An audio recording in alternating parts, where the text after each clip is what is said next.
juste du remplacement rapide de la sécurité pour les médias. C'est comme un groupe.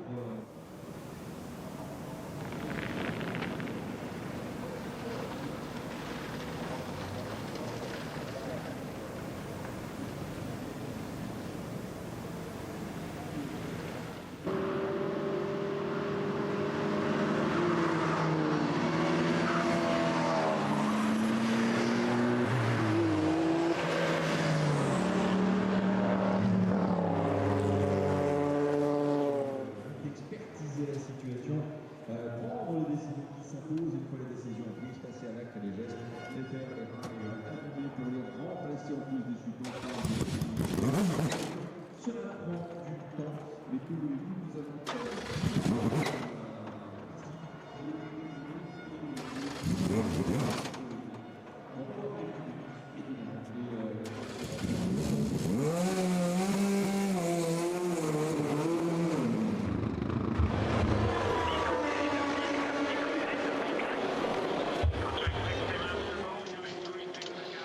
Eurosport live at the 2015 Le Mans 24 Hours. Safety cars are out on track after a dramatic accident involving one of the lead Audis and a group of slow traffic. For those of you that may just be joining us late on this afternoon, this race has become a real humdinger. But this prolonged safety car period means that we're going to have to reset our Porsche versus Audi battle. Afternoon, everybody, wherever you're watching us. Good morning, good evening. This is the early afternoon here at the Circuit de la Sarthe, just after 6:30 in the evening, 3.5 hours of the race gone by. Martin Haven, Sam Hancock and Jeremy Shaw watching in the booth. And Jeremy, going back to the very first days I knew him in the early 1980s, manually lap charting this race to try and keep up with things. But Jeremy, it's been very hard to tear your eyes away from the titanic battle for the lead. Yeah, it's been fascinating too. I mean, we saw early on the Porsches looking really strong. Then the Audis came back at them, and then the Audi moved ahead and pulled away. And what was interesting, there's a tyre restriction this year. It's 12 sets of tyres, isn't it, for the whole 24 hours, which really shouldn't be that much of a problem. But in that first opening 2.5 hours of the race, the Audi seemed to be able to triple stint its tyres very comfortably and still run a competitive pace. But in that third fuel stint, the Porsches were definitely significantly slower, and they then changed tyres at their next pit stops. The Audis did not, and that enabled the number 7 Audi to put out a huge lead over everybody else. Unfortunately, it then picked up a puncture, which is kind of ironic. Had to come in and make an unscheduled stop, and at that point the car was well back in the running, back in the 6th place, but as a result of everything else now, it's back up to 3rd place. So what's interesting is not only the tyre consumption, but also the fuel consumption. The Porsche seems to be able to do a lap longer sometimes, but not always, than the Audis, and that is going to be potentially a benefit in the long run. So there's a long way to go in this race, and a lot of strategies to be played out. Quite interesting, something that was going on screen whilst we're in commercial break was a shot of Alex Buncombe in the Nismo Nissan team making some last-minute modifications to his seat. He was adding a bit of the sort of yellow memory foam to the lower... The brakes and the tires. Could we restart this lap? Could we restart this lap? I'll let you know. Okay, so that was just Mark Lieb's engineer getting on the blower to tell him to start working his tyres and brakes harder to generate sufficient temperature for a restart. Now remember, with 3 safety cars spread around this very long lap, that the restart does not necessarily take place on the start-finish line. When they decide that the circuit is safe and ready to resume racing, the safety car drivers receive the signal from race control, and when they get around to one of 3 safety car lines on the circuit, that is where they pull in. We've got one just coming out of the very final corner, the forward chicane. We've got another one out of the first chicane on the Mulsanne straight, and the third and final one on the exit of Arnage. So depending on whichever one they're closest to, when they go green, that is where they pull in, and that is where racing resumes.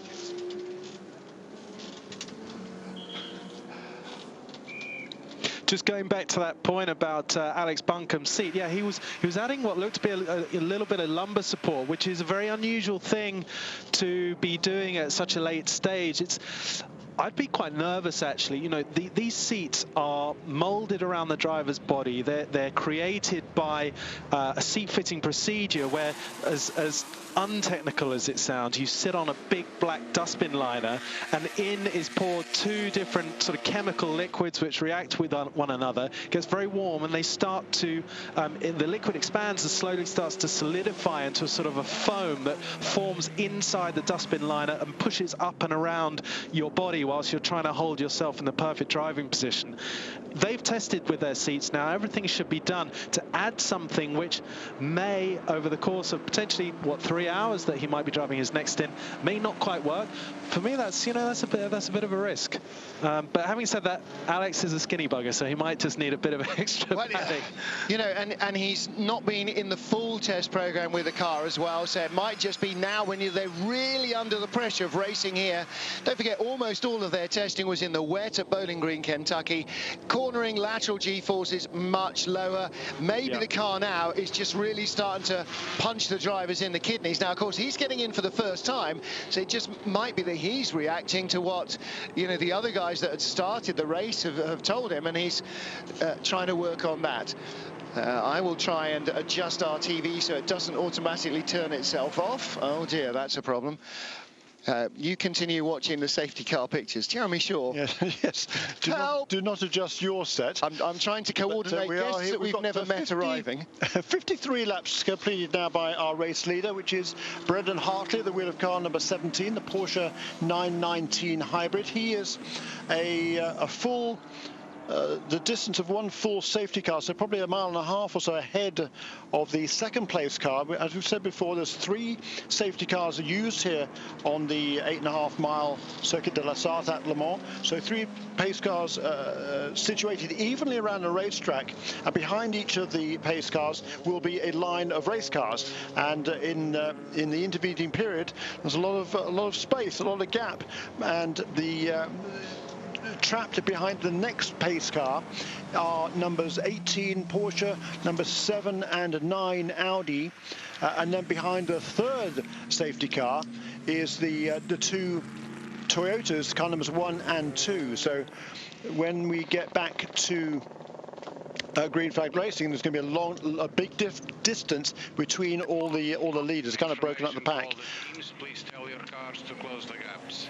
Please tell the cars to close the gaps. We are turning out the lights of the safety cars now, and I hope I can bring the safety cars back in this time. And that's Eduardo Freitas, our race director, telling the drivers to close up to the cars in front. Unfortunately, that doesn't mean close up all the cars on the racetrack all at one time.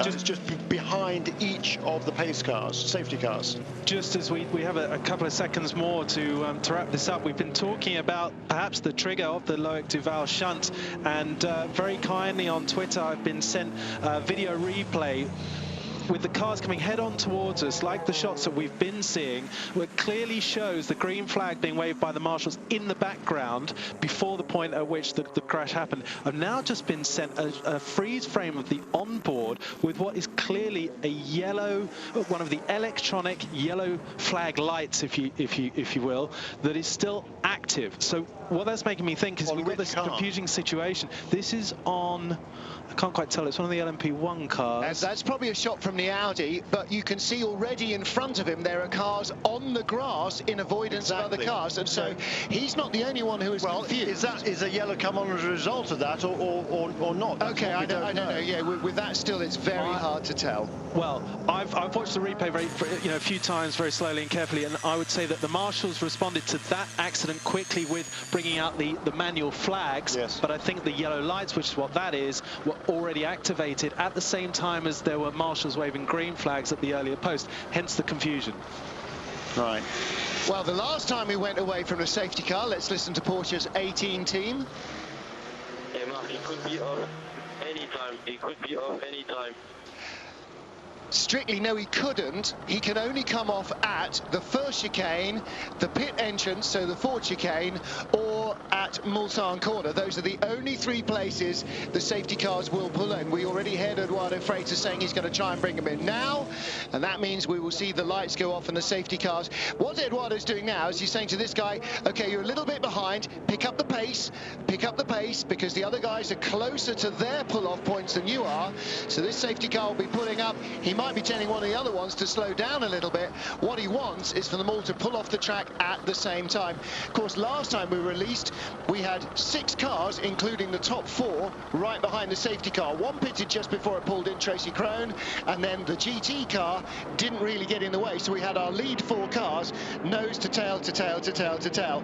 This time, unfortunately, they're in different safety car queues. Yeah, Brendan Hartley a full a couple of miles ahead of the rest of the field. In GTE Pro, meanwhile, the number 99 car has taken over. It's Fernando Reis at the wheel of that Aston Martin.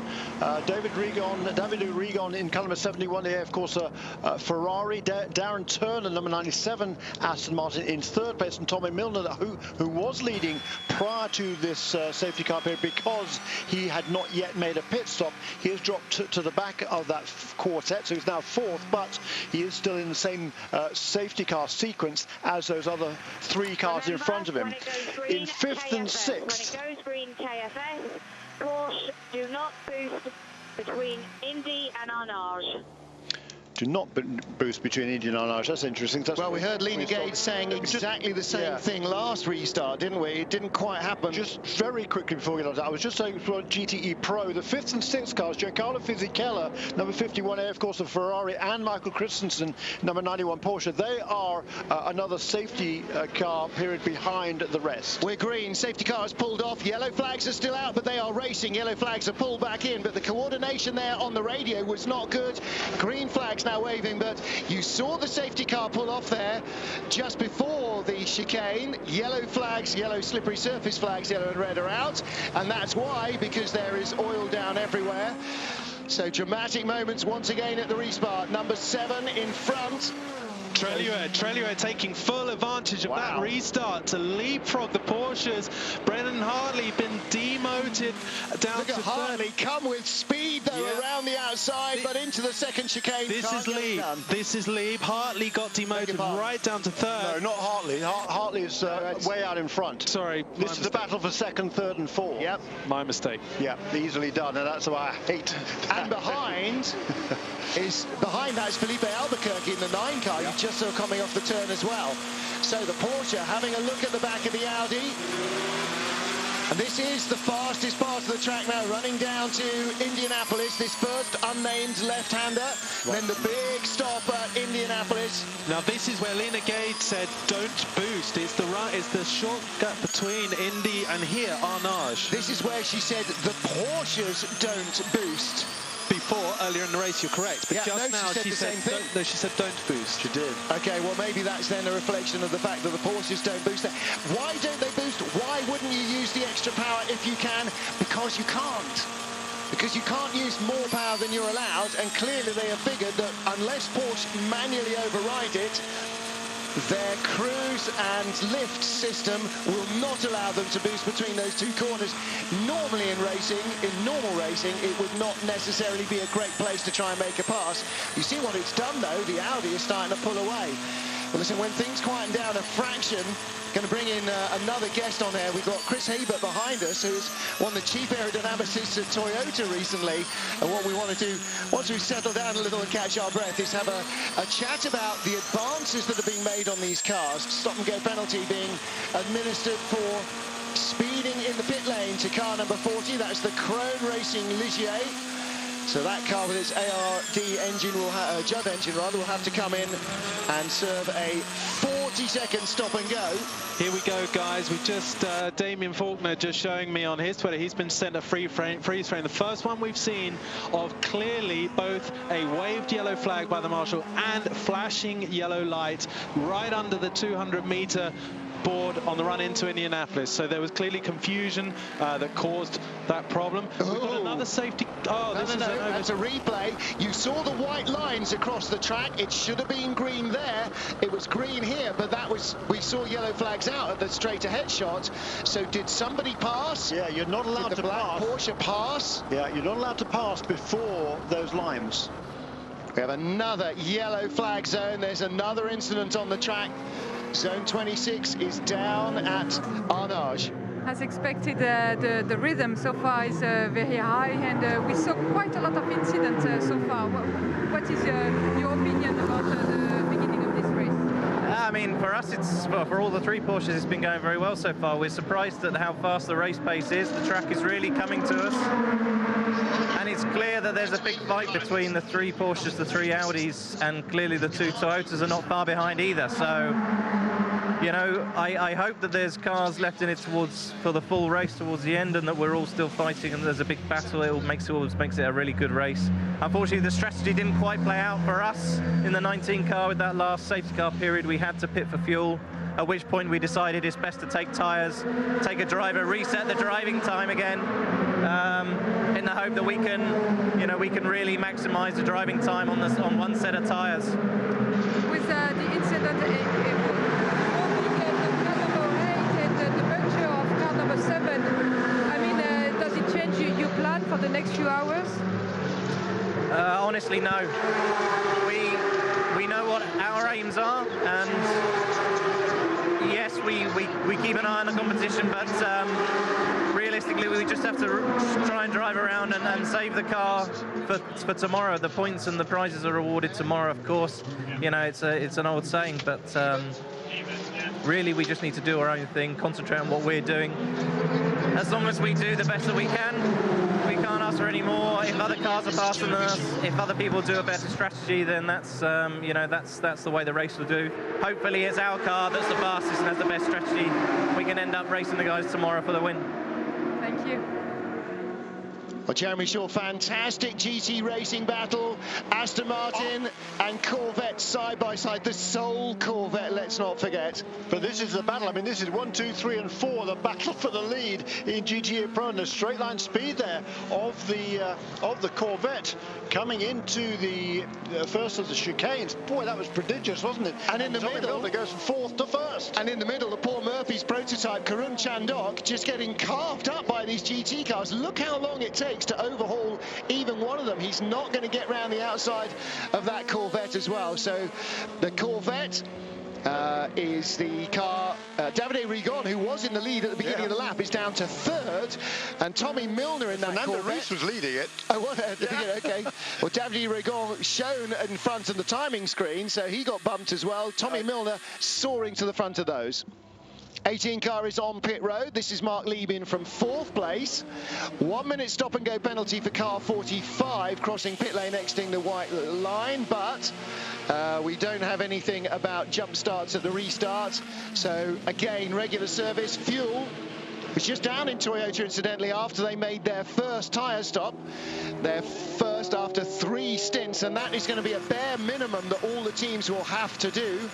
We'll take a quick commercial break, but then we're going to talk aerodynamics with Toyota's chief aerodynamicist up until this time last year. Chris Hebert joins us in the booth on the other side of this.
Second place car in the race here at Le Mans on pit road. It's the 5th pit stop for the number 7 Audi, last year's winning team, of course, the 3 times winner.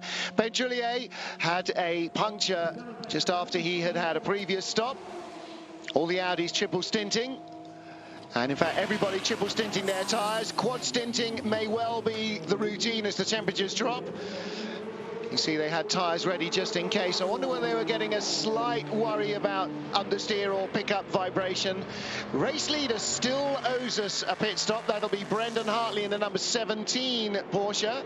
But at the moment, here's our 4-way battle for the lead in the GTE Pro Class. Tommy Milner in the Soul Corvette up against Darren Turner's test card special, the art car from Aston Martin. That's the multicoloured, just out of 3D register blur.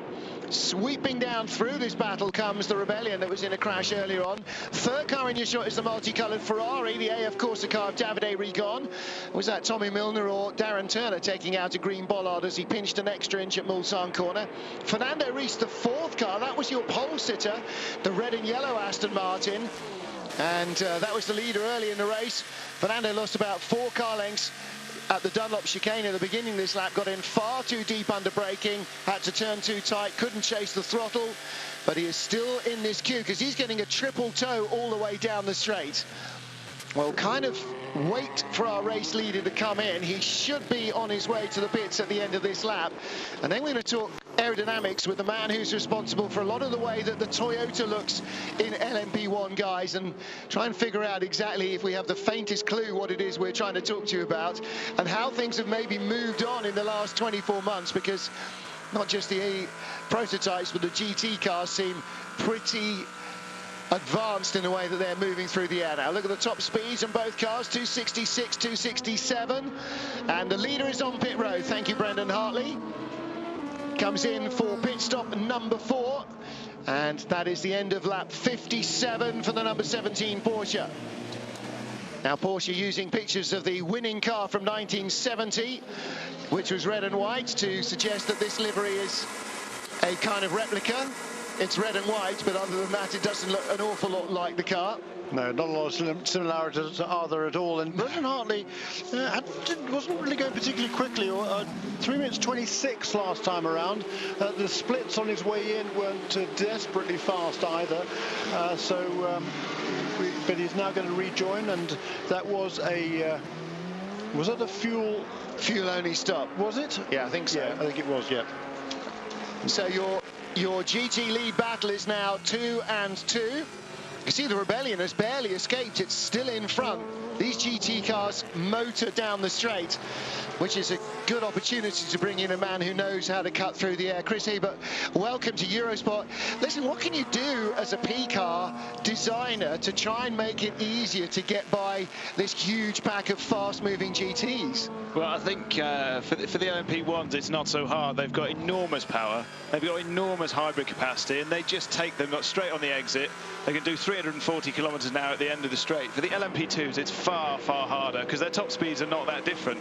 They have to take them under braking. You've seen Karun Chandhok trying to get past 4 cars in a row, struggling to get past 1, and that's really holding him up. I mean, through the Porsche curves, he'll eat chunks of time out of them, but here down the straights, unless you've got enormous power, you're struggling really, really hard. So you can trim the wing out to try and get a bit more top speed to make it easier to pass these guys, but probably you're compromising your overall lap time.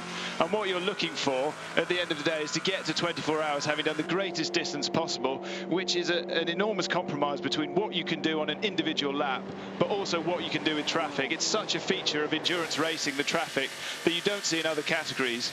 There are so many overtaking manoeuvres every lap, not necessarily for position, but they all count for the race. You see the Audis dicing with people, taking on risk, and someone like Toyota at the minute, who are struggling for outright pace, are going to need to take risk if they've got a sniff of holding on to the guys in front.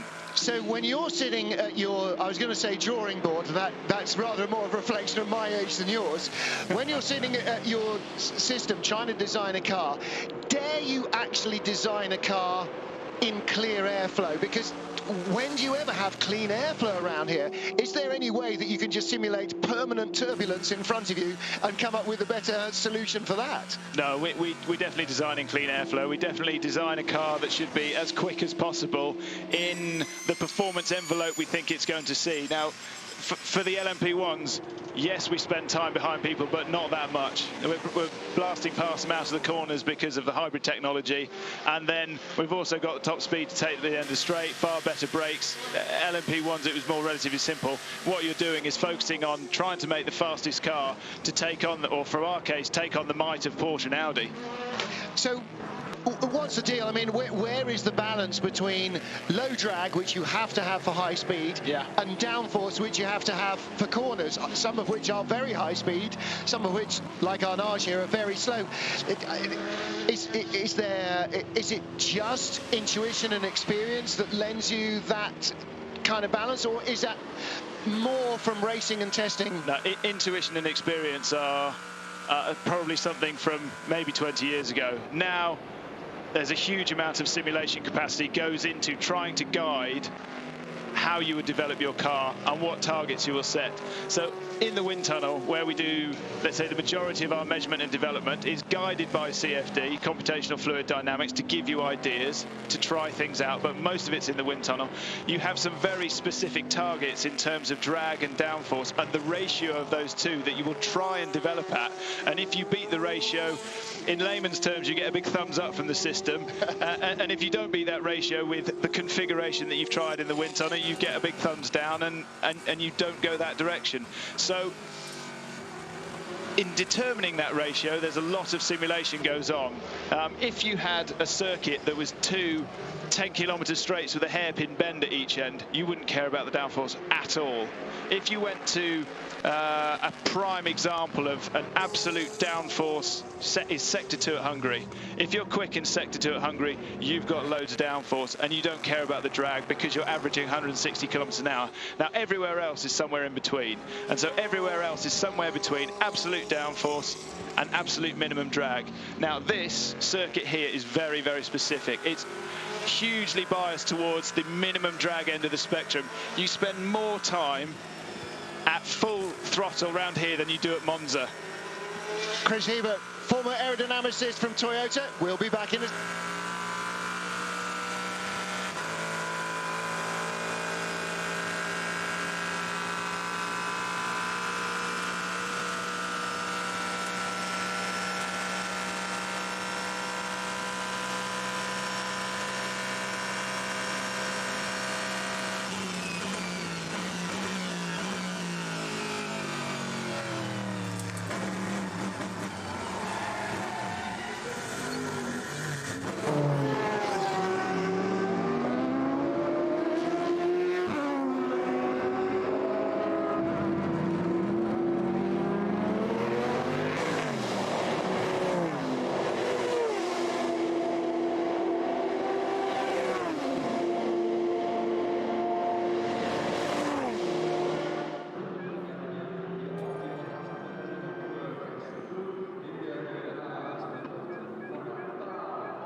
Eurosport live at Le Mans, the 24 Hours 2015.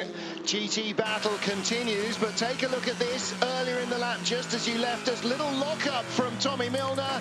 Darren Turner in too hot and had to check up behind him. Through went Davide Rigon. I think Tommy Milner made a mistake going in. Darren Turner trying to avoid nose contact, which would possibly have damaged the Aston Martin badly, got on the dirt.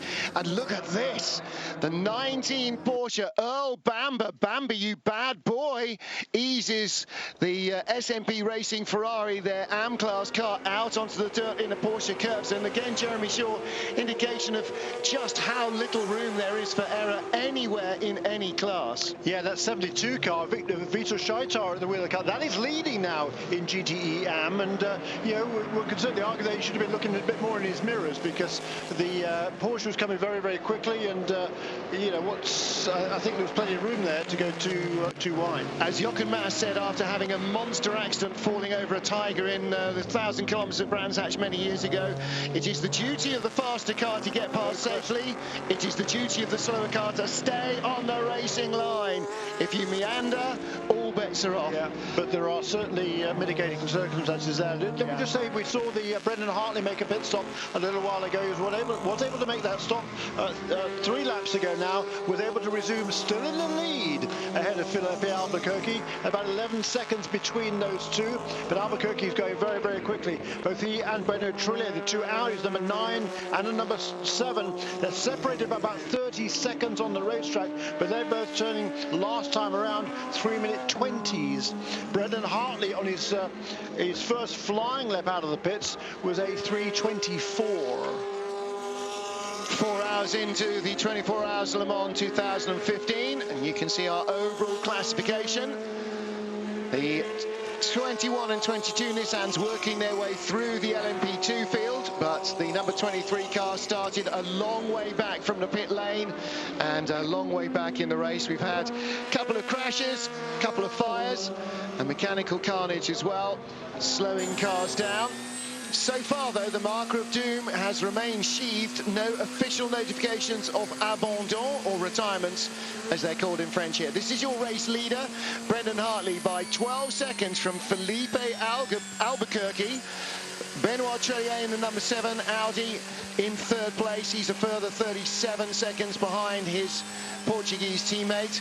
And from Palmerston North in the Isle of the Long White Cloud, Kiwi Brendan Hartley. Porsche fielding both of their Kiwis at the moment, because Earl Bamber is behind Mark Lieb in 5th place in the 19 car, Lieb in the 18 car, and that's entertaining shots. Now then, that is a very close call indeed. Didn't realise, having said that Albuquerque was 12 seconds back. And this is Luca Di Grassi trying to get a lap back on our race leader, Brendan Hartley. The number 8 car there, flashing the lights on the Audi. That is Luca Di Grassi. That, incredibly, is the car that had a huge shunt at Indianapolis, just before Indianapolis, about an hour or so ago. And now he's trying to get back onto the lead lap. That is just unbelievable. And we still haven't quite worked out what was going on with the flags and the lights to cause the accident. And here he is trying to unlap himself. He's going in behind this tracker, and wisely Hartley goes, yep, okay, not taking any dive planes off my car or puncturing my tyre with one of those dive planes on the front of yours. You can go through. Which again brings us back, as so many things do here, to aerodynamics. Talking about 1970, this 17 Porsche is red and white like the 1970 car that won with Hans Hermann. That car was one of the Langheck 917s, a long aerodynamic tail, which seemingly it must have produced unexpected amounts of lift at the back, because it frankly was terrifying the drivers, and the team actually went to it with a hacksaw and cut the whole of the long tail off, basically stopped the bodywork just behind the rear wheels, put a little aluminium gurney across the back, and suddenly the thing was stable. Chris Hebert, the former head aerodynamicist at Toyota, I mean, we're hoping that nobody's going to go to one of your designs in race week and take a cutting tool to it, but how much do you have to, how much can you adapt when you're actually here in the real world? Because wherever you test, it ain't here. Whatever you test, it's not the same as doing it here. How much does that have an effect in kind of second guessing what you've produced when you arrive at Le Mans? So Before we went away, we were talking about how fast this circuit is, how much full throttle time. Braking stability is absolutely critical, as well as the low drag. So you can't get rid of all your rear downforce completely, because the drivers won't have any confidence, especially in the middle of the night, trying to overtake a GT car in the rain when you can barely see what's going on. Let me just interrupt there. You can see that was the 2 litres just went out of shot. Here, the number 9 car, that's the second place car. Indeed, is absolutely flying. Last time around, he took 3 seconds out of our race leader. That gap, well, actually, it's more than that. 15 down to 4 in 4 laps. Indeed. In 3 laps. In 3 laps, yes. Fastest first sector of the race for Felipe Albuquerque. Personal best second sector. The last lap was a 3:22.9 to a 3:25.7 of Brendan Hartley. Yeah, for some reason at this stage in the race, the Porsches are not finding the time. Last time, Earl Bamber did turn a quick lap. He did turn at 3 minutes 20, but both Mark Lieb at the 3:23 and Brendan Hartley at 3:25. They're struggling to get those cars up to speed since the safety car was withdrawn. So, Chris, I mean, the things that deteriorate on your car, you know, your engine might go soft, your hybrid system might start to degrade, like all battery systems do when you fire electricity in and out of them. But what about the aerodynamics? I mean, we sometimes talk, when we get into the cool of the night, we'll see an Audi or a Porsche or even maybe a Toyota, I don't know, you'd know more, changing the nose on the car. Now, have you got a different style of aerodynamic setup, say, for the cooler, denser air in the nighttime hours? I would be surprised if they changed the aerodynamic setup of the car for the night time. The cooler air, you get a bit more power from the engine, you get a bit more drag. Typically, your end of straight speeds stay roughly the same, but there is also, obviously, the track temperature comes into play with the grip from the tyres, and there is that magical hour about 4, 5 o'clock in the morning when generally you see the quickest times. Fastest lap of the race by Felipe Albuquerque, 3:18.477. What was the pole time? The pole time 3:18.139. 3:16.8. Okay, right. So still stunning speed from Albuquerque. New lap record. Yeah, it's just been lowered all the way along. Last year's fastest lap was a 3:22.5. The race lap record, the track lap record here in race conditions, a 3:19.074. That was by Loic Duval back in 2010. Wow. Well, we are certainly seeing plenty of speed. I mean, Chris, as a layman... Oh, hang on. Let's hear from the 17 Porsche team. This is our leader. I've got oil on the screen. I can't see it. Now, that can come from anything, can't it? Any number of cars are using oil. Hopefully not very much. Dropping oil, hopefully not very much. But... it's not ideal, really. You want to be able to see where you're going at these kind of speeds, especially in traffic. And particularly as that car was in the pits. Well, the screen doesn't look too bad there, does it, from the onboard? But he was in the pits for a stop when they would have cleaned the screen just 4 laps to go. Going to turn the windscreen wiper on there, trying to make it better.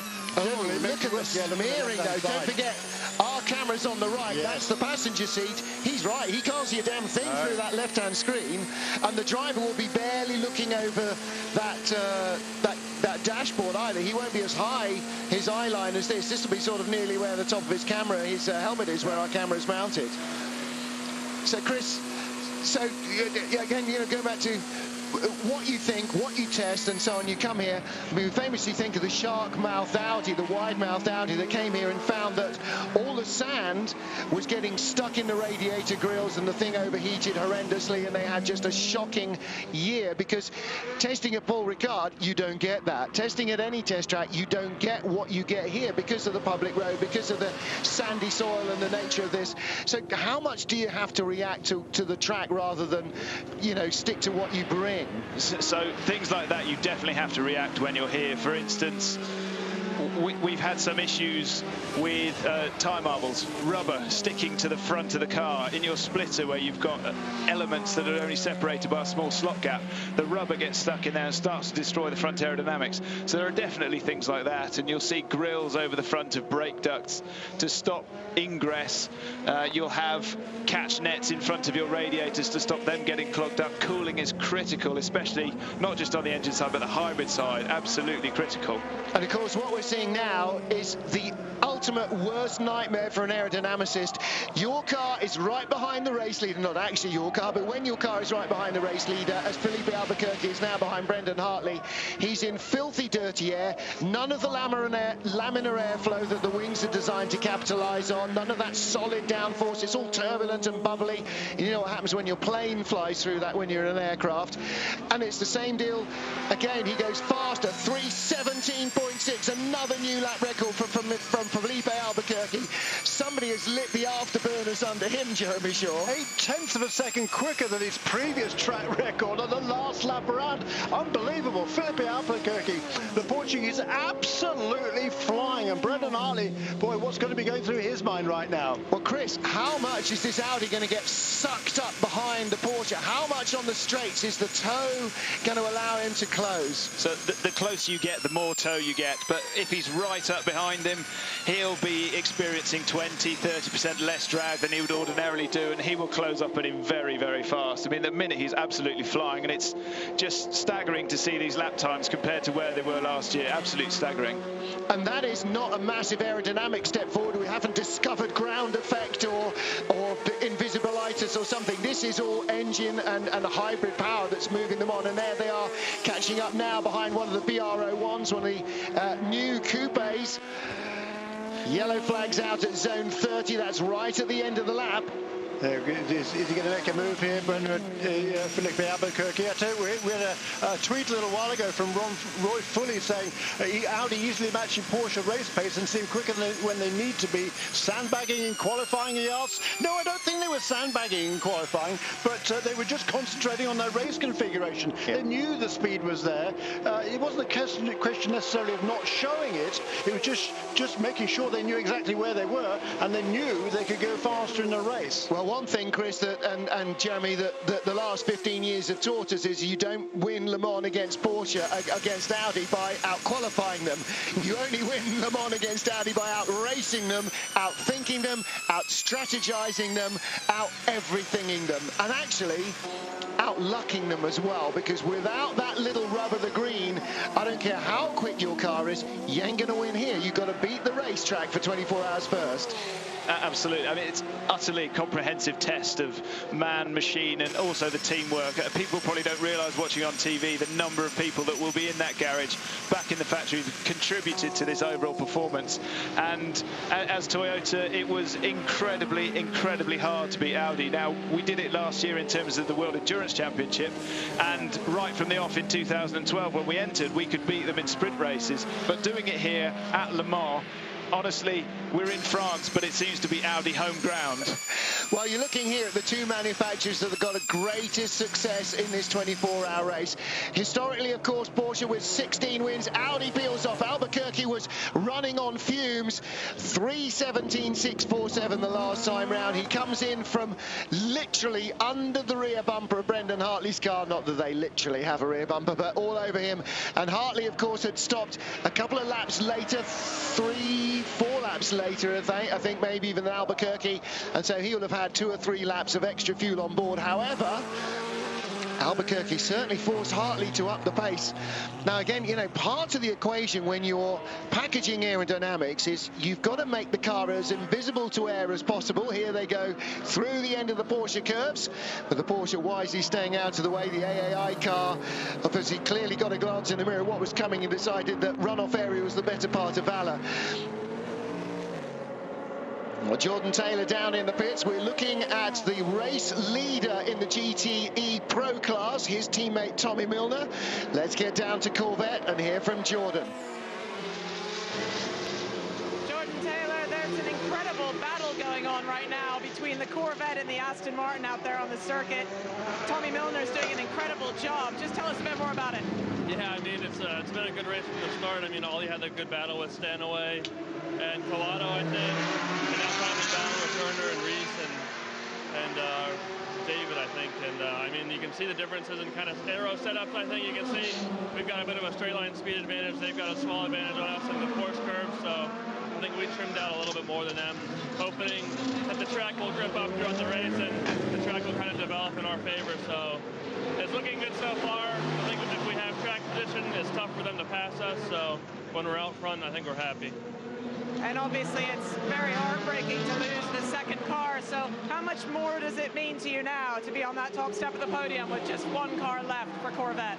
Yeah, I mean, it's sad to be in the garage and only have one side of it, you know, in operation, but the whole team stayed on. The 63 drivers and crew are all here to help the 64, so it's a full effort to win the race, and I think we've got the package to do it. Great, we can't wait to see what happens. Thanks.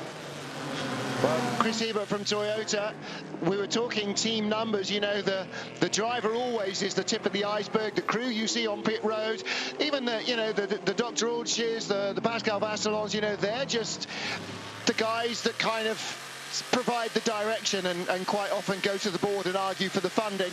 It's what's below the waterline, and a lot of it never comes to the racetrack. A lot of that support system never comes to the racetrack, but those Corvette guys, they know they've now got 2 full teams of mechanics, every spare part in the planet, ready to back them up. So, you know, for a racing driver going out there and taking on, this is going to be just an epic race in every class, to have that support, to have you know, everybody rooting for you is a great benefit. Absolutely.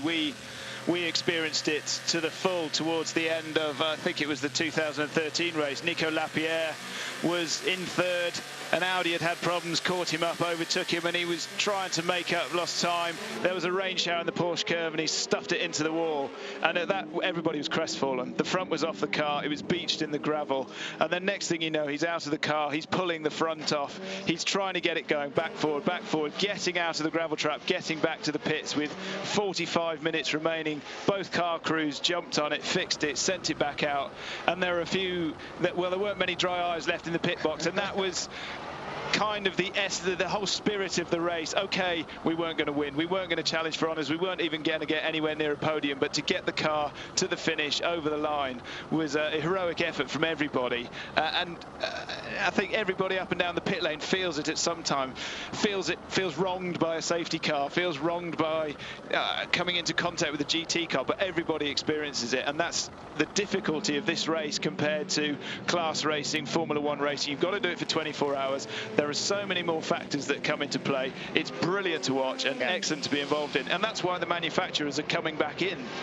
They can see the value in it. Technologically, it's fantastic. It's right up there at the peak of motorsport in terms of technology, and in terms of racing, you can see it on screen now. It's absolutely nose to tail all the way. Look at this. Bum drafting, Fernando Reis tucks in behind the P2 cars. Tommy Milner's going to have to be very, very bold to shut the door. The Aston Martin's alongside. He's got the line. Sometimes faster cars can be useful and not a pain in the backside. Not so many times, but that was Fernando Reis being a very clever thinking racing driver. The P cars were streaming by slowly, but enough just to allow him to get in their draft. And once the door was open and Milner couldn't close it, he got through and took the lead. Well, we're going to be taking a quick commercial break in a moment or two. You just saw one of the Nissan LMP GTRs go past, and again, a lot of speed there. He'll be on cruise and coast into the corner though, so the GT cars will be all over the back of him, and Reis, I think, having to get onto the brake a little harder than he expected just to avoid the back of the Nissan, which will now pull away. Jeremy, what a battle this is in GT. It's just fantastic. We've got 7 cars still running in the class. I'm pretty sure every single one of them has led the race at this stage in the proceedings, which is quite remarkable. And here we go, change again and again. The slipstream. Tommy Milner trying to pull out around the outside, trying to dominate the corner. Can't do it at Mulsanne because it keeps going right on you, but Fernando Reis, little too much, so eagerly chasing the throttle, little too much there. They're now wheel to wheel, and whoever that is right behind, I don't think that's Giancarlo Fisichella. It is. That's the 3rd place Ferrari behind. And from the outside, Reis just trying to control the speed in. I mean, you know, we see the prototypes going by these cars, say, well, those guys aren't really driving very fast. You wouldn't be saying that if you're in the passenger seat. This thing is on the door handles every much as the Porsche, the Audi, the Toyotas at the front of the field. Tremendous battle between these two. Darren Turner, after that spin a little while ago, he's the car behind is not in this battle. That's one of the GTM cars. Darren Turner is third in the class. He's about 10 or 11 seconds behind in third place. Then about a half a minute back to Giancarlo Fisichella in fourth, because he was a safety car behind when we had that last full course caution. Well, thank goodness this GT Pro battle is so close, because the rest of the race is just boring. There's nothing happening at all in the P class, nothing in LMP, nothing in GTM. You don't know where to turn next. Let's breathe in for a moment and we'll rejoin you the other side of this word.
Welcome back to Eurosports Live, an exclusive coverage of the 24 Hours of Le Mans 2015. In the pits is one of our lead GTE Pro Class contenders. This is the 51 Ferrari.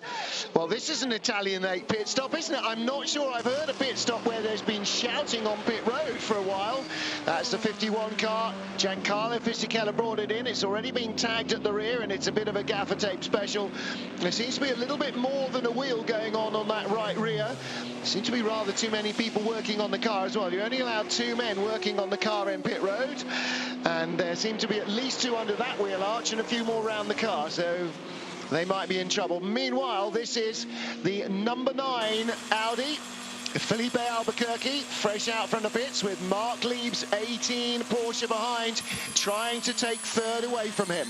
That's right, and the number 9 car was in the pits just a little while ago, so it's got a full tank of diesel fuel on board that Audi R18, the R8 e-tron Quattro, but Mark Lieb there, he was in the pits quite a while ago in cover 18, 10 laps ago, so he's getting down towards the end of his fuel stint, so the car a lot lighter, the Porsche a lot lighter than the Audi at this stage.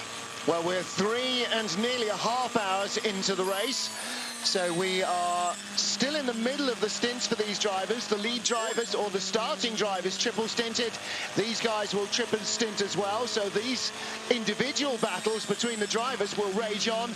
Catching traffic in the Porsche curves can be a nightmare. A GT car's hard enough to get by.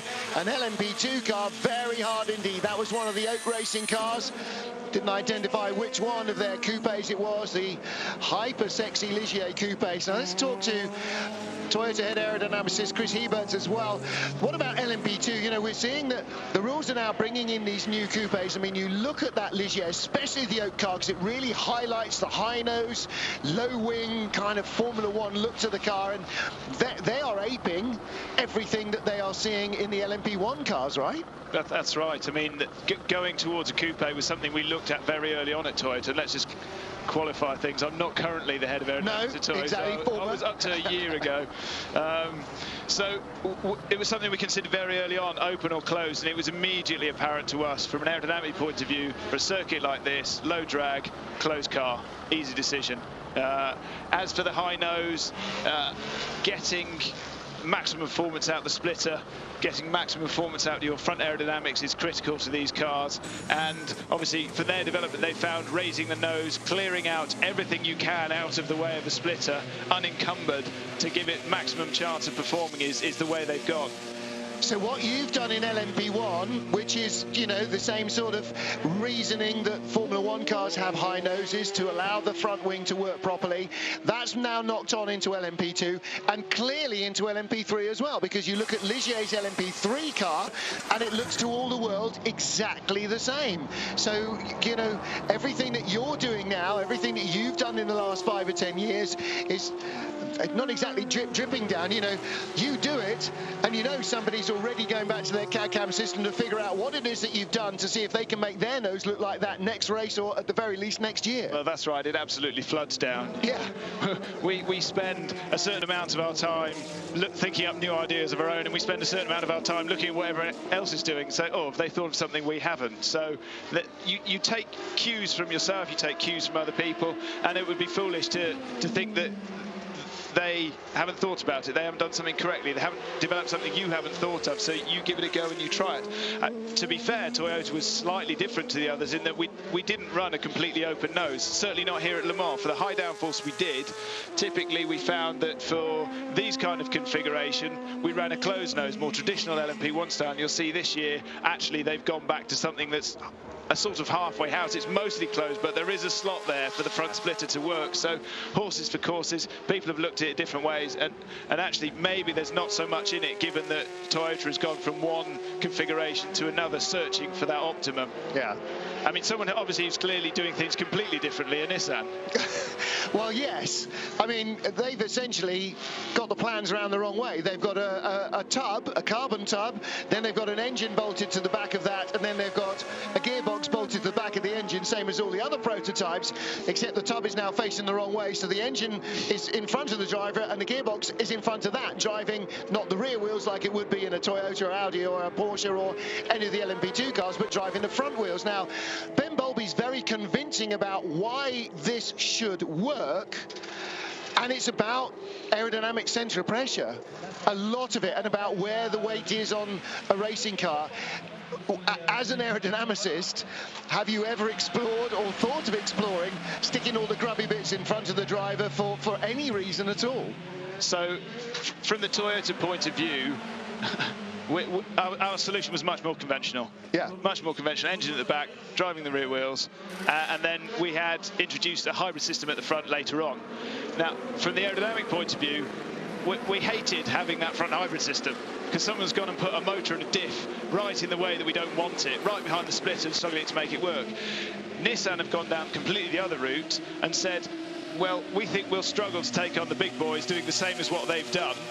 Let's do something completely radically different. Let's move the weight distribution to the front. If you do that, you've got to move the aerodynamic distribution to the front. They've got the tyre distribution the same way. Now, at the minute, on pace-wise, it's not working out for them, but I don't believe their hybrid system as big as they envisaged it would be. They've compromised on the front end for brake cooling, I believe. They've got enormous ducts coming into the front brakes that they thought they wouldn't have to have. They've got no drive at the rear of the car, I